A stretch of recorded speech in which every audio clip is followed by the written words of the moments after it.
Rehearsals are strange because I don't know anything about acting. I don't know anything about directing. I don't know anything about filmmaking. Like I know me, and I know how to write, and I know my universe, and I know how to tell a story. And you need those skill sets, I guess, to do a script and that kind of shit. But they're very different skill sets in acting and directing. Like I couldn't believe me, if I had the ability to play myself in this movie, you fucking better believe I would have done it. I can't. I don't. Like I'm not good enough actor to be myself in a movie. So like I have to, guide this other guy into this role, which is it's me. I mean, but it's not exactly me. It's more of a distilled, condensed, fictionalized movie me. You know, people are gonna see it and like read the book, whatever. It's gonna be virtually the same thing. But there's, it's like me taking, and shaking, whatever, and put through a blender, and you take the essence of me and put it, I put it through a strainer, and that's, because that's just, like an hour and a half. You gotta tell the whole fucking story. You gotta tell a condensed story. You gotta build character and that shit. So I don't have 250 pages to do it. I have 100 script pages. So I have to learn how to make Zukri understand the emotional space that this character is coming from. Because it's also not me now. I'm 32 now. I'm not the same dude I was at 24, which is about when the movie was set. And so it's so fucking weird because I've got my book is stories about me being a selfish, narcissistic prick, and that's what the movie's about, essentially. And I have to be empathetic and compassionate to walk a dude in real life who's super empathetic and compassionate into being a selfish narcissist. Only in fucking Hollywood, right?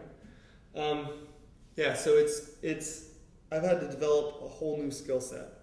Most of it I've developed from watching Bob Goss because he's a really good director. He's really good at working with actors. And when I first started this, I'm like, what the fuck is wrong with you? Can't you just deliver it like I tell you to? Why can't you just do it? It's so obvious. But it's not obvious to most people, to anybody. And so you can't just push it on somebody. I'm learning that you have to like find a way to get them into the emotional space they need to act that role. And it's usually not the emotional space you're in when you acted that way. When I acted that way. So, because in real life, Zukri could not be more different than me. And so I've got to like kind of learn about him, figure out where he comes from, what he's like, and then pick out those spots. Okay, dude, like the way I get him, I think I figured the 2 tricks with him today, 2 of them. One is that I made him understand, okay, like it's hard to understand the happiness and the joy and the energy and the eagerness in this character. It comes through a lot in the writing, but it's hard to, I think, understand it even if you see it. And so the way I described it to him, I've tried 1,000 different things, and most of them don't work because I don't know what I'm doing, but I finally found something that worked today. I told him, I said, look, man, that time you're going out to a bar, you meet a girl, you like her, she likes you, and then comes that point, whatever it is, when it's in the bag, you're going to go home and sleep with her.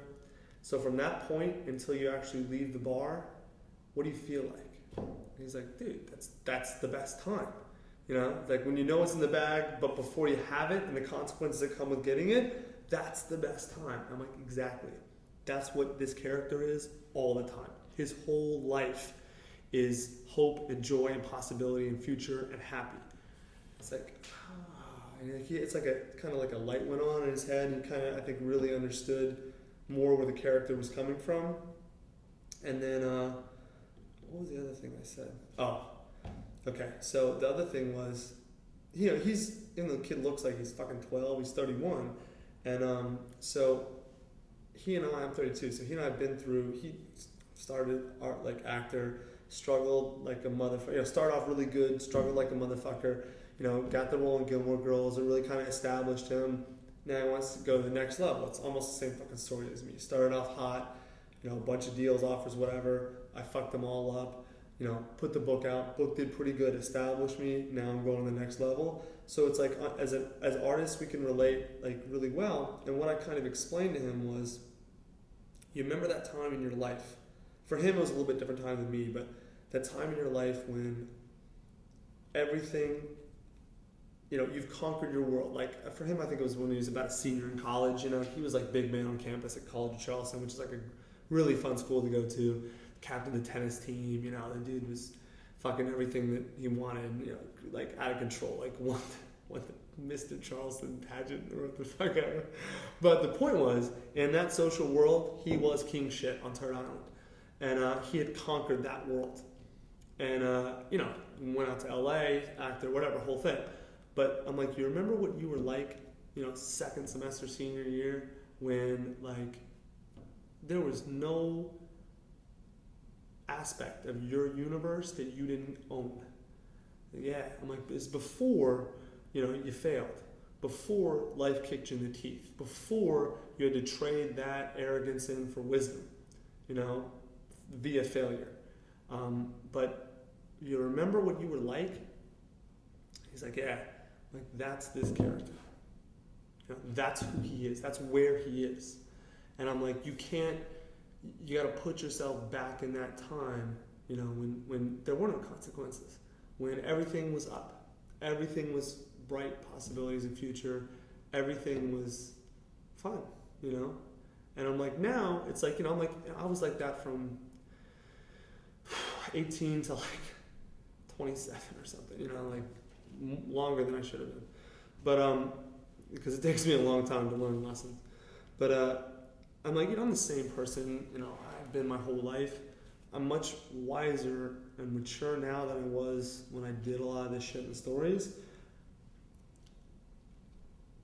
And I'm like, so you lose that sort of innocence in a way, that naivete and that hubris. You trade in for wisdom, and believe me, I'd much rather have wisdom than hubris, but there is an energy that comes with that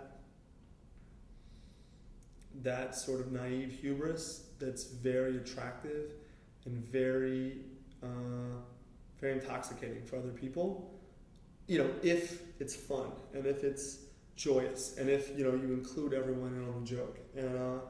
And he, like, that was the other thing he got. He's like, yeah, dude, I get that. Like so it's like, so instead of me just like, short story, I just tell it what to do. He's a person. You can't just you can't push it on him. You got to kind of figure out who he is and lead him to the spot so that he can, because I didn't realize. I had no respect for actors before they started. I thought it was the easiest shit on earth, and I was totally wrong. It's really fucking hard. And, and so then, like, I've had to learn how to deal with someone else's. I've had to learn empathy to teach someone to be a narcissist.